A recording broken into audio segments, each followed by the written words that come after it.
Sukarelawan Santri Dukung Ganjar atau SDG Jawa Tengah terus berusaha memberi kontribusi nyata untuk memberdayakan masyarakat, terutama kalangan emak-emak.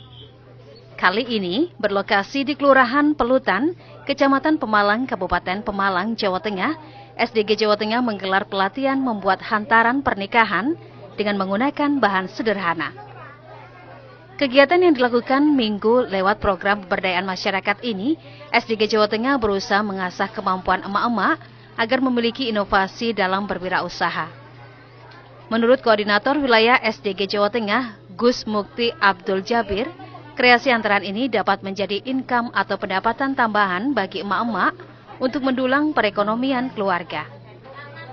Dalam pelatihan ini, SDG Jawa Tengah menghadirkan seseorang yang ahli di bidang kreasi hantaran. Pelatihan sasaran pelatihan nikah ini dilakukan bersama dengan mentor, kemudian dilakukan berkelompok untuk kemudahan dan kesuksesan dalam acara pelatihan penyerahan pranikah tersebut.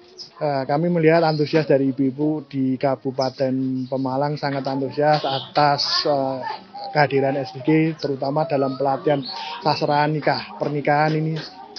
Semoga apa yang kita berikan atau pelatihan yang kita berikan dapat bermanfaat dan bisa diterapkan guna menunjang ekonomi di masa datang. Sementara itu, salah satu peserta mengatakan pelatihan ini menginspirasi emak-emak dan menjadi peluang usaha untuk membuat kerajinan tangan hantaran pernikahan. Acaranya bermanfaat sekali ya buat kita ya, untuk Majelis Taklim Nurul Hidayah ya sangat bermanfaat gitu. Kita belajar otodidak ya, belajar bersama-sama gitu.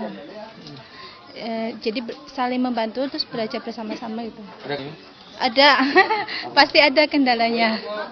Kendalanya kan di sini kan saya sebagai ketua ya, jadi harus membimbing para anggotanya gitu.